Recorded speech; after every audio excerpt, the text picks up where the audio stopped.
오늘 설교를 시작하면서 말씀 한 구절을 한 절 읽고 시작하고자 합니다. 예레미야서 16장 5절 말씀입니다. 있습니다. 여호와께서 이와 같이 말씀하시되 초상집에 들어가지 말라.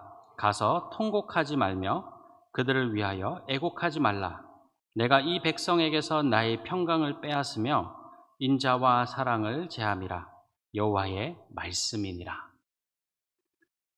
이 말씀을 하나하나 뜯어보면 참 무시무시하고 공포스러운 말씀입니다. 하나님이 사랑하는 자기 백성을 향해서 이렇게 얘기하시는 것이죠. 더 이상 내가 너희에게 안식과 평화를 주지 않을 거다. 여기서 인자라고 나오는 하나님하고 언약 맺은 백성들과 함께 하나님께서 하셔야 될 책임과 의무도 지금 하나님께서 뭐라고 하시냐면 그것도 나는 더 이상 행하지 않을 거다. 그리고 더 이상 불쌍히 여기고 긍휼히 여기지도 않을 거다. 이렇게 말씀하시는 겁니다. 오늘 읽었던 본문하고는 내용이 좀 많이 다른 것 같죠. 다른 말로 하면 이 말씀을 들은 이스라엘 백성이 어떻게 된 것이냐면 하나님께 버림받았다는 말입니다. 하나님께서 나는 너희를 버린다라는 말을 이렇게 하시는 것이죠. 하나님의 백성이라는 이스라엘이 하나님께 버림받았습니다. 도대체 무슨 일이 있었던 것일까요? 이것을 이해하기 위해서는 우리는 이스라엘과 하나님의 관계를 좀 역사적으로 이해할 필요가 있습니다. 애초에 이스라엘 민족은 애굽, 이집트라는 고대 제국에서 노예 생활을 하던 사람들이었습니다. 그 노예 생활을 하던 사람들을 하나님께서 놀라운 이적과 능력으로 구원해내신 것이죠. 흔히 말하는 바다를 가르시고 10가지 재앙을 통해서 하나님께서 자신의 능력을 보이셔서 이 백성들을 건져내신 것입니다. 그러고 나서 하나님께서 그 백성들을 놓고 그 백성들과 함께 언약을 맺으셨습니다. 다른 말로 하면 이제 하나님과 이스라엘 백성은 남이 아니라 공동 운명체가 되었다는 말입니다. 서로를 책임지고 서로를 향해서 최선을 다하는 관계를 언약을 통해서 하나님께서 만드신 것입니다. 하나님은 이스라엘을 어디까지 부르셨냐면 너희는 내 보물이다 라고까지 부르셨습니다. 언약이라는 어떤 장치, 계약이라는 장치를 통해서 만들어질 수 있는 관계는 참 많죠. 우리 흔히 말하는 군신 관계가 만들어질 수도 있고요. 거래 관계가 만들어질 수도 있고요. 여러 가지 관계가 만들어질 수 있는데 하나님은 이스라엘과 맺은 이 언약 관계를 뭐라고 표현하시냐면 오늘 본문을 기억하신다면 남편이 되어서도 라는 말이 있었죠. 무슨 얘기냐면 이스라엘과 나는 결혼했었다라고 표현을 하시는 겁니다. 왜 하나님은 이스라엘과 맺은 언약을 결혼이라고 표현하시는 걸까요? 왜냐하면 이 결혼관계라는 것은 서로 계약과 이익을 생각하기 이전에 무엇이 전제되어야 하죠? 사랑하는 마음이 전제되어 있기 때문입니다. 책임과 의무를 생각하기 전에 서로를 사랑하는 마음이 전제되어 있는 관계가 결혼관계입니다. 누구보다도 친밀하고요. 서로 남이고 책임이 없는 사람들이 사랑이라는 이유 하나 때문에 서로를 위해서 최선을 다하고 책임지겠다고 의지적으로 표현하는 관계가 결혼이라서 그렇습니다. 그러면 다른 말로 하면 이스라엘 민족은 온 세계 어떤 민족과 다르게 천지를 창조하신 그 하나님과 친밀하게 살 수 있었던 민족이었다는 이야기가 됩니다. 그런데 놀랍게도 이스라엘 민족은 하나님과의 언약을 저버리고 깨뜨렸습니다. 놀라운 기적, 하나님과 함께한다는 그 놀라운 관계에도 불구하고 이스라엘 민족은 하나님을 버렸습니다. 왜 실패했을까요? 뭐가 문제였을까요? 그래서 우리는 첫 번째로 하나님과 이스라엘과 맺었던 그 옛 언약, 첫 번째 언약에 무엇이 있었는가를 한번 생각해 볼 필요가 있습니다. 옛 언약에는 율법, 조문들이 있었습니다. 율법 조문이라는 말이 어렵지만 어렵지 않습니다. 간단하게 얘기해서 하나님의 백성이 된 사람들이 어떻게 삶을 살아가야 하는가에 대한 구체적인 규례와 법도들을 율법 조문들이라고 하는 겁니다. 하나님께서는 모세라는 큰 인물을 통해서 이스라엘 백성에게 율법을 주셨습니다. 하나님 앞에 올 때는 이렇게 해야 되고, 하나님을 사랑하려면 이런 방식으로 사랑해야 하고, 이웃을 사랑하려면 이렇게 해야 하고, 이웃에게 해를 끼치지 않고 어떻게 살아가야 하는지 하나하나 구체적으로 조목조목 말씀해 주셨습니다. 하나님과 이웃을 사랑하는 구체적인 방법들을 하나님께서는 써서 주신 것이죠. 시내산에서부터 언약을 맺으시고 이스라엘 백성이 이제는 그냥 하나님 백성이 된 것이 아니라 하나님의 백성으로 살아갈 수 있는 방법을 구체적으로 알려주셨다는 겁니다. 그럼 어떻게 될까요? 이스라엘 백성은 그 율법 조문들을 잘 지키기만 했다면 보이지 않는 이 하나님, 능력이 많으시고 자비로우신 그 하나님의 모습을 온 세상에 보여줄 수 있었다는 겁니다.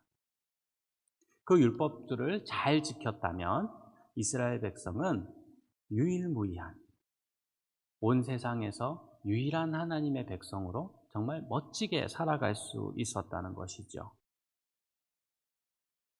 그런데 백성들은 실제로 이스라엘 긴 그 수백 년의 역사를 통해서 어떻게 반응을 했냐면 그 모든 규례들을 멍해로 여겼습니다. 왜 그랬을까요? 왜냐하면 이들의 마음속에는 하나님을 따르고 순종하고 사랑하려는 마음이 없었거든요. 그러니까 형식적으로 아무리 결혼과 같은 귀한 관계를 맺어놨어도 하나님의 말씀을 따르고자 하는 마음이 없으니까 그 모든 규례들이 명예롭고 영광스러운 것이 아니라 그냥 짐이었던 겁니다. 하나님께서 주신 율법 조문이 또 얼마나 귀했냐면요, 그들이 그대로 행하기만 했다면 그들은 이 세상에서 누구보다 의로운 백성으로 살아갈 수 있었습니다.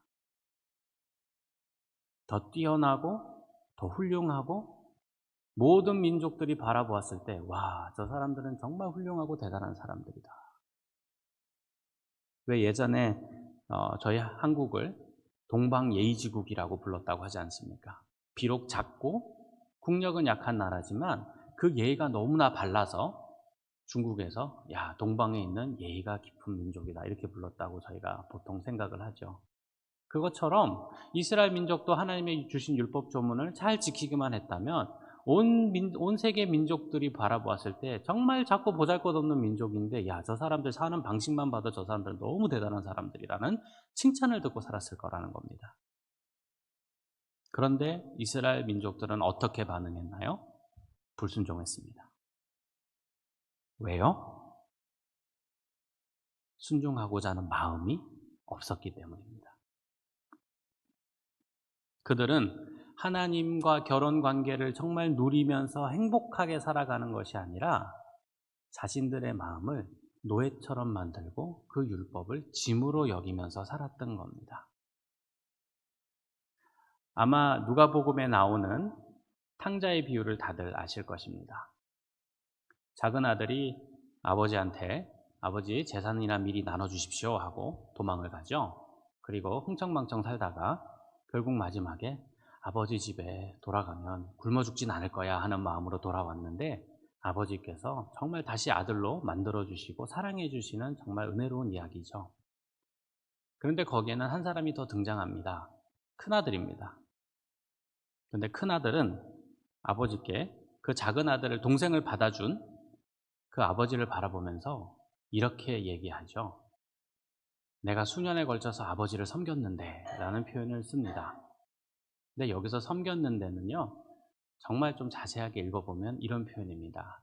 내가 그 긴 세월을 당신 앞에서 종노릇 했는데 라고 표현을 한 겁니다.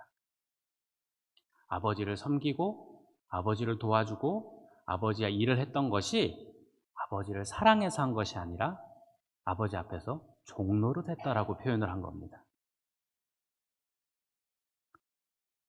이스라엘 민족도 마찬가지입니다. 하나님께서 주셨던 그 귀한 율법 조문들 다 어떻게 여겼다고요? 나를 괴롭히는 짐으로 여겼습니다.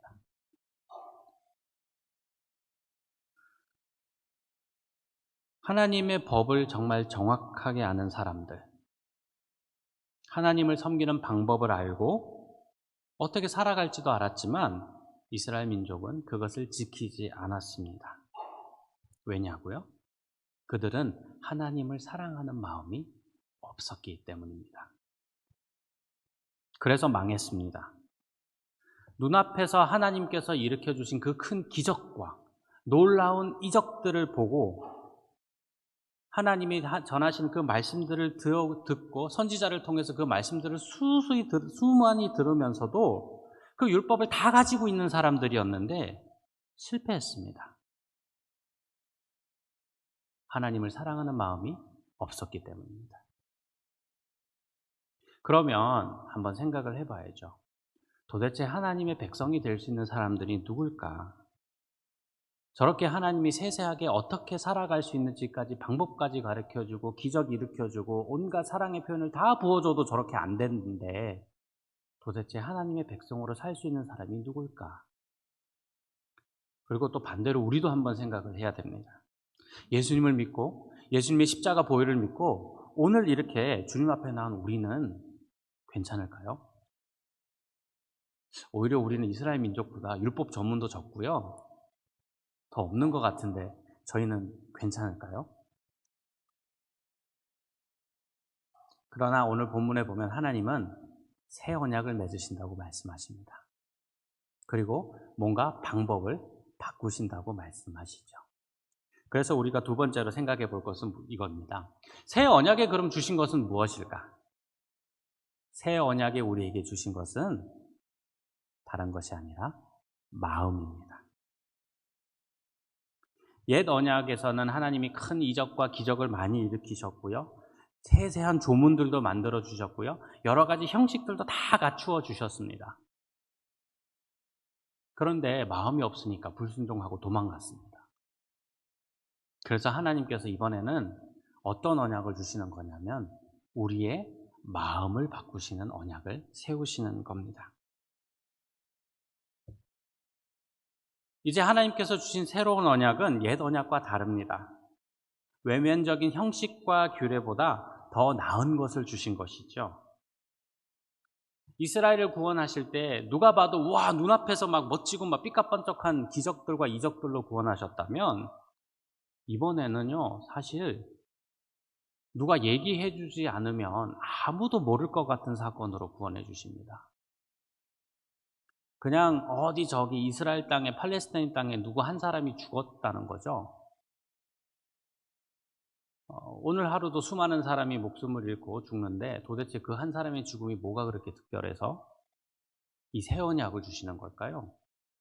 왜냐하면 이번에 하나님은 그 한 사람의 죽음이 그냥 한 사람의 죽음이 아니라 하나님의 아들 예수 그리스도의 죽음을 통해서 우리를 구원하시기 때문입니다. 그리고 그 예수님의 사건을 말씀을 통해서 믿음으로 받으니까 이제는 어떻게 돼요? 그 하나님의 말씀이신 예수 그리스도가 우리 마음속에 새겨지게 되는 것이죠.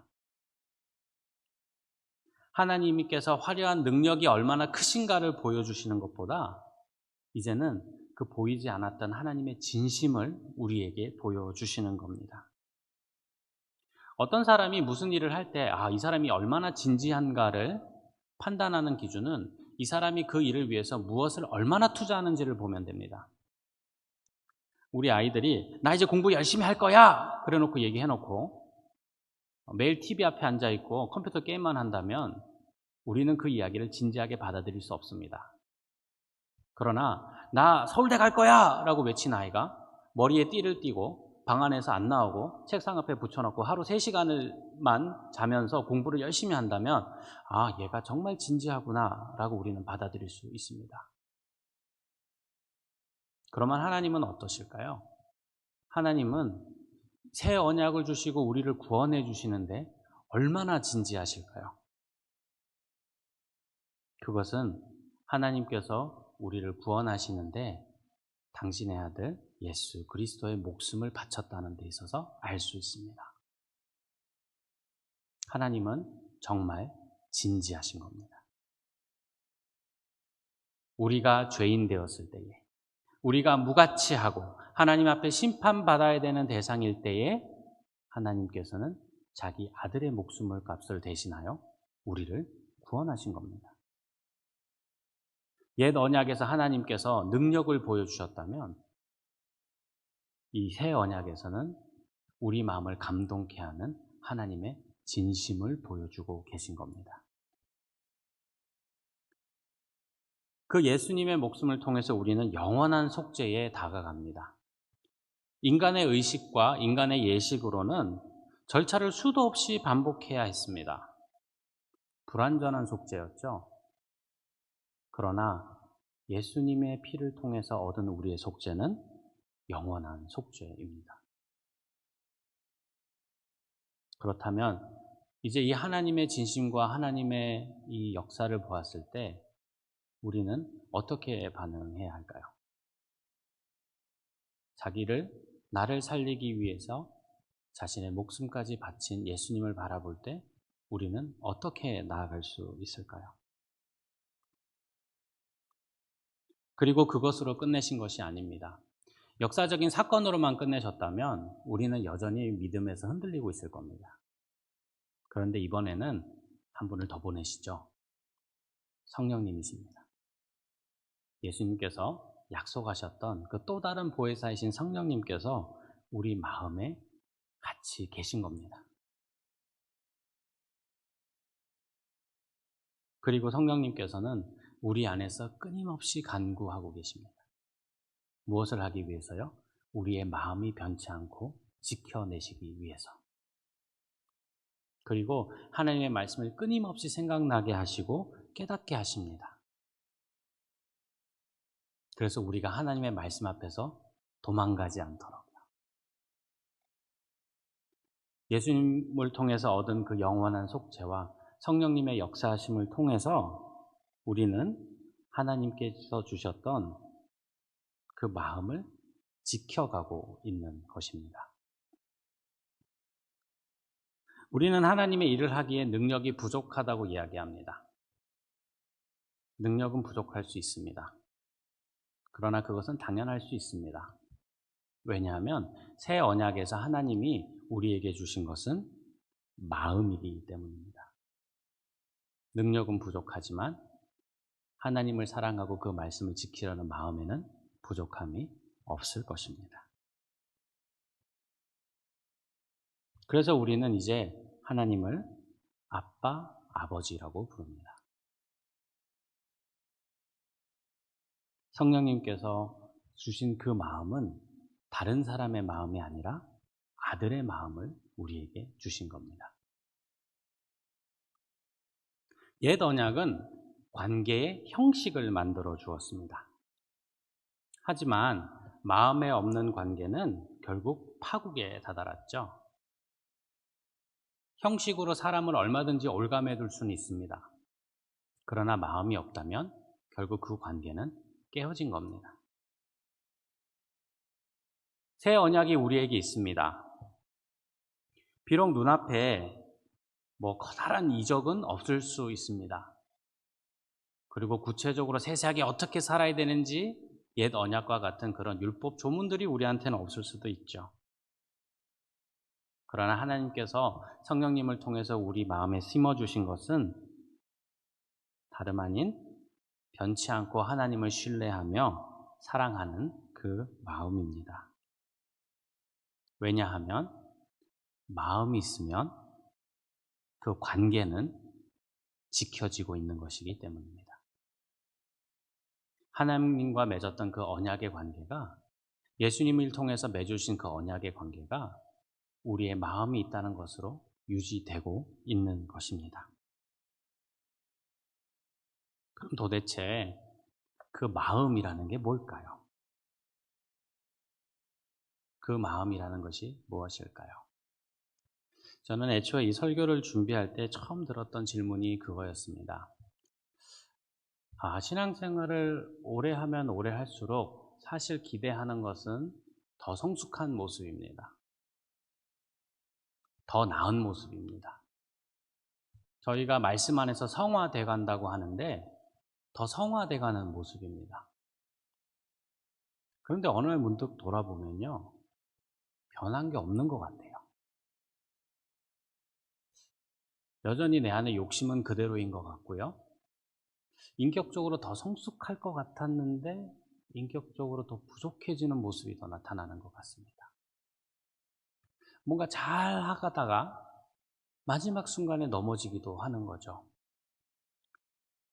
그래서 이런 생각이 들었습니다. 하나님께서 정말 귀하게 이 믿음 생활을 시작하게 하셨는데 도대체 이 믿음의 목적지는 어딜까? 어떻게 나는 나의 믿음을 마무리하게 될까? 였습니다. 그래서 세 번째로 한번 생각해 보고자 합니다. 우리의 믿음의 목적지는 무엇일까? 그것은 다름이 아니라 아버지와 아들이라는 관계였습니다. 새 언약이 만들어준 건 무엇이었나요? 새 언약이 주신 것은 마음입니다. 하나님을 사랑하는 마음입니다. 하나님을 끝까지 신뢰하는 마음입니다. 그럼 도대체 그 마음이라는 것은 무엇인가요? 그 마음은 누구의 마음인가요? 바로 아들의 마음이었습니다. 그 아들의 마음이라는 것이 무엇일까요? 우리 본문 하나 읽고 가겠습니다. 찬송하리로다. 하나님 곧 우리 주 예수 그리스도의 아버지께서 그리스도 안에서 하늘에 속한 모든 신령한 복을 우리에게 주시되 곧 창세전에 그리스도 안에서 우리를 택하사 우리로 사랑 안에서 그 앞에 거룩하고 흠이 없게 하시려고 그 기쁘신 뜻대로 우리를 예정하사 예수 그리스도로 말미암아 자기의 아들들이 되게 하셨으니. 이제 아들이 되었다는 거예요. 우리가 가진 마음이 아들의 마음이라는 거죠. 여기서 뭐 이렇게 남녀를 차별해서 그럼 딸은 안 되냐, 그게 아니라 여기서 말하는 아들은 다름 아닌 하나님 아버지와 그 아들 예수 그리스도의 관계를 의미하는 거기 때문에 그런 의미에서 아들입니다. 그 아들의 마음이라는 것이 도대체 무엇일까요? 자, 우리는 분명히 알아야 합니다. 하나님께서 우리를 아들로 만드셨다고 하셨을 때는 진짜 아들입니다. 그냥 명목상 아들 아니고요. 그냥 이름만 아들 아닙니다. 진짜 아들입니다. 그러면 우리는 하나님 앞에 어떤 마음으로 나오고 있을까요? 우리도 진짜 아들입니다. 하나님께서 우리에게 그냥 명목상 아버지가 아니라 진짜 아버지가 되셨듯이 우리도 하나님 앞에 진짜 아들인 겁니다.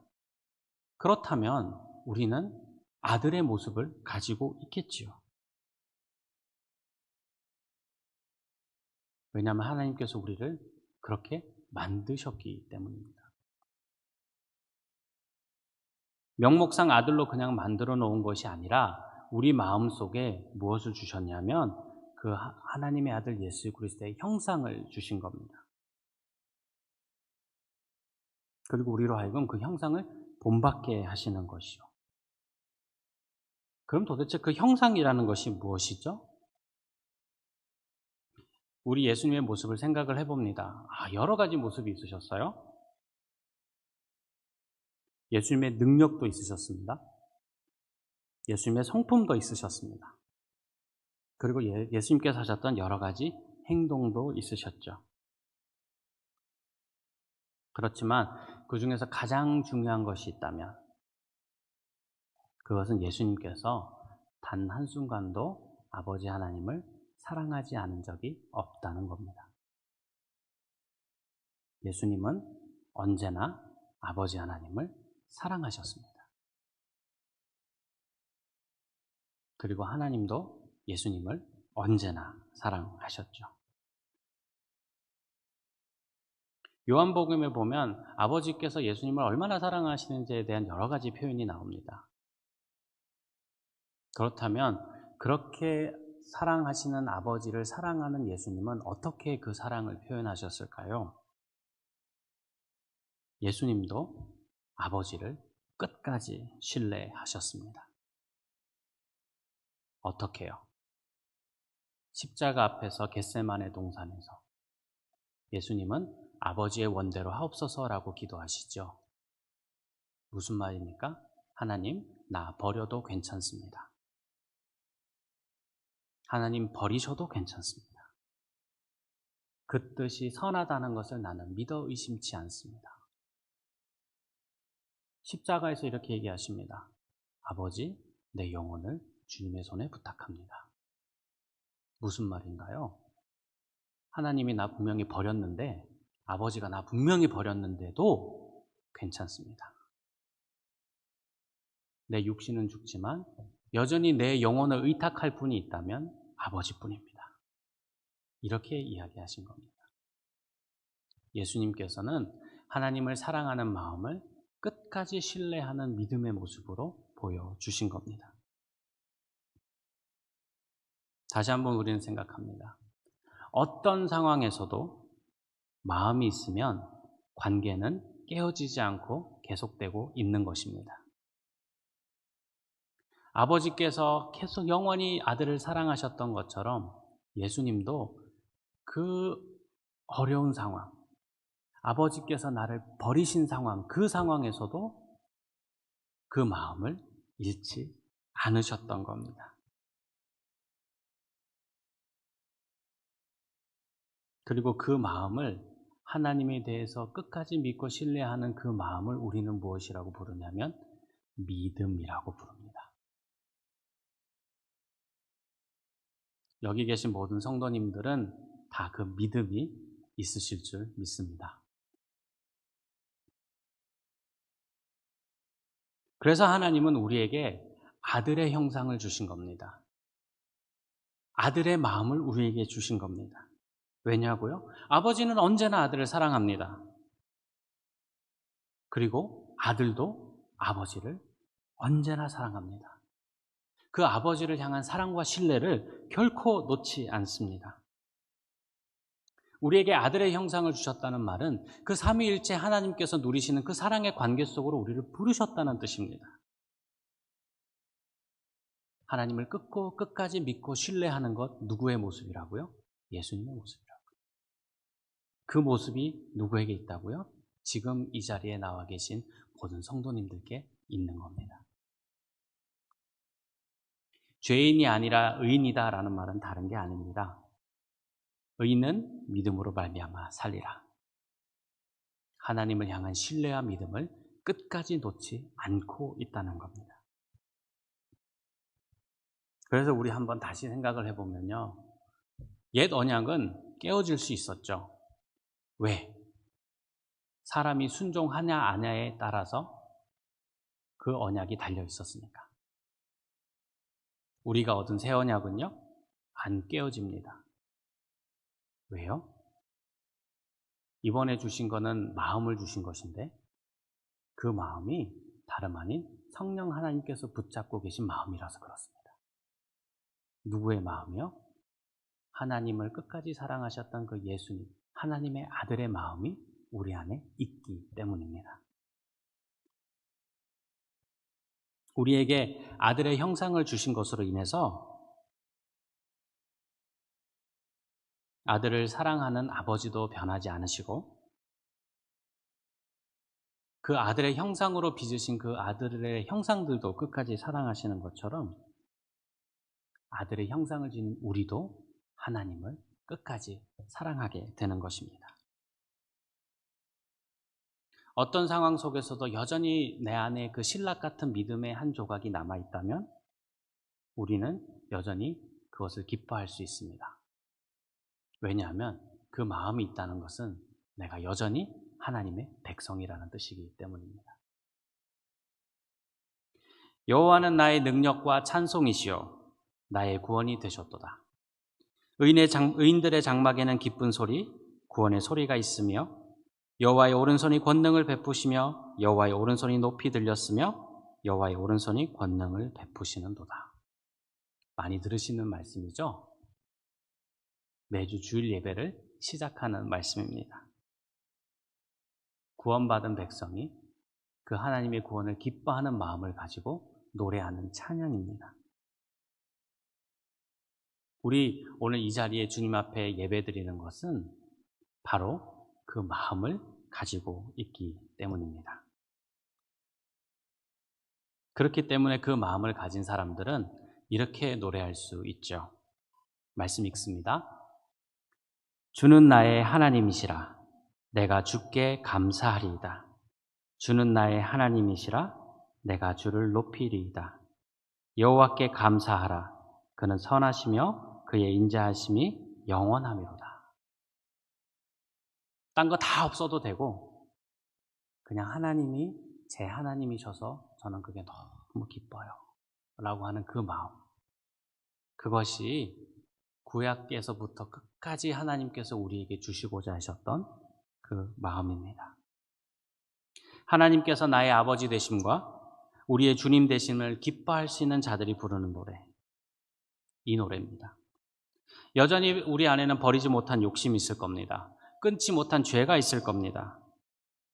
그런데 그럼에도 불구하고 성도님들 오늘 주님 앞에 나오셨습니다. 그 어떤 것도 하나님 앞에 나오는 그 마음만은 막지 못합니다. 그렇다면 우리는 여전히 하나님을 기뻐하며 노래할 수 있는 겁니다. 예수님께서 맺어주신 새 언약을 통해서 우리는 하나님과 새로운 관계가 되었습니다. 그것은 아버지와 아들입니다. 그리고 새롭게 태어난 성도들은 하나님의 아들 예수 그리스도의 형상으로 자라갑니다. 그것은 무엇이라고요? 하나님을 끝까지 사랑하고 신뢰하는 마음입니다. 그런데 가만히 생각을 해보면요, 예수님을 믿고 하나님의 사랑하게 되는 그 마음이 우리 모든 성도님들의 믿음의 시작이었을 겁니다. 그렇다면 그 마음은 어디 가지 않고요, 결국 우리 믿음의 목적지도 어디라고요? 하나님을 끝까지 사랑하고 신뢰하는 마음입니다. 그 마음을 지켜내면서 우리는 이 믿음의 여정을 가는 것입니다. 누가 주의 백성이 되는가? 옛 언약의 백성들은 마음은 저기다 두고 그 뒤로 가지고 있던 그 모든 복락을 버리고 순종하지 않고 하나님을 버렸습니다. 마음이 없었으니까요. 그러나 새 언약의 백성들은 예수님을 통해서 얻은 그 마음, 성령님께서 지켜주신 그 마음, 하나님을 끝까지 신뢰하고 사랑하는 그 아들의 형상을 마음속에 가지고 있는 사람들입니다. 그래서 우리는 하나님 앞에 행위를 가지고 가는 것이 아니라 마음을 가지고 가는 겁니다. 새 언약은 우리에게 마음을 새겨주신 언약입니다. 선행을 하지 말라는 뜻이 아닙니다. 우리가 선행을 하는 것은 그것이 정말 무슨 의미가 있어서가 아니라 그 선행의 진짜 가치는 우리가 하나님을 사랑하는 사람들이라는 것을 증명하기 때문입니다. 우리에게 행위는 조건이 아니라 결과로 주어진 것이죠. 그래서 성도님들, 마음을 끝까지 지켜내십시오. 옛 언약처럼 무엇을 해야 한다는 긴 리스트는 없지만 우리는 하나님을 끝까지 믿고 가는 그 믿음이 있습니다. 우리의 마지막이 생각처럼 아름답진 않을 수 있고 그렇게 멋지지 않을 수 있습니다. 잘 하다가 마지막에 가서 무너질 수도 있습니다. 우리가 잘한 것보다 아마 뒤돌아보면 실수한 게 더 커 보일 수도 있습니다. 행위와 열매로만 보면 사실 우리가 신앙인으로서 부끄러운 게 더 많을 수도 있습니다. 그런데 그게 우리의 결말이 아닙니다. 우리의 결말은 하나님께서 새겨주신 하나님의 아들 예수 그리스도의 형상, 곧 하나님을 끝까지 신뢰하고 사랑하는 마음입니다. 예수님께서 맺어주신 새 언약을 통해서 우리는 천지를 만들고 그 모든 것을 다스리시는 그 하나님을 우리 하나님이라고 부릅니다.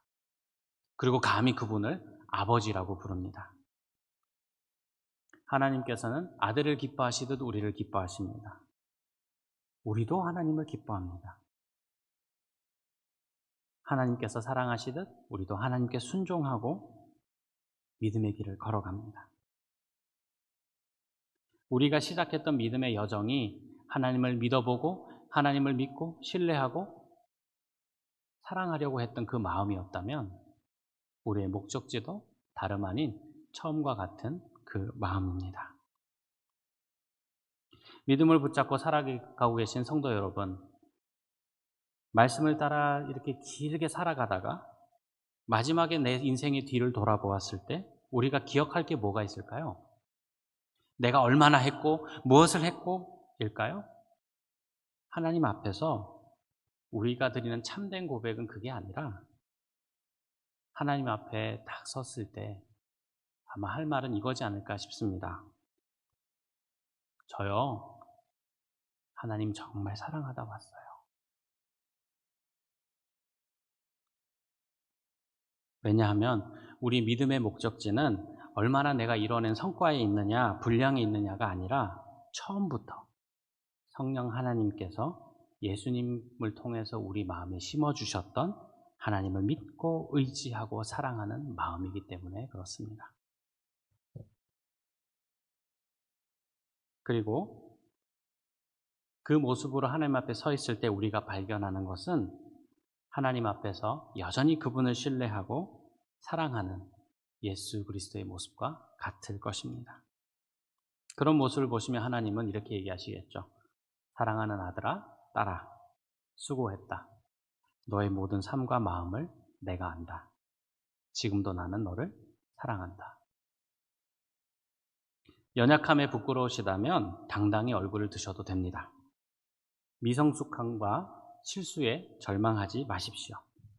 넘어지는 것도 지겨우신가요? 괜찮습니다. 우리에게 여전히 하나님의 말씀대로 살아가는 능력은 부족할 수 있습니다. 그러나 하나님을 아버지라고 부르며 그것을 기뻐하는 마음이 여전히 있다면 우리는 믿음의 목적지를 향해서 잘 가고 있는 겁니다. 예수님을 믿고 나서 우리는 하나님을 신뢰하고 사랑하는 마음을 가지게 되었습니다. 그것이 우리 믿음의 시작이고 마지막입니다. 살면서 수없이 흔들릴 수 있지만 그 마음 하나님께서 지켜주시겠죠. 그리고 변치 않고 여전히 내가 하나님을 사랑하는 그 마음을 오늘도 가지고 계시다면 그것이야말로 오늘 하나님께 나와서 드릴 우리가 가진 가장 큰 예물이고요. 동시에 우리가 받을 가장 큰 상급입니다. 뒤돌아본 인생의 끝에서 하나님을 향한 사랑의 마음을 남기시는 성도님들 다 되시기를 주님의 이름으로 축원합니다.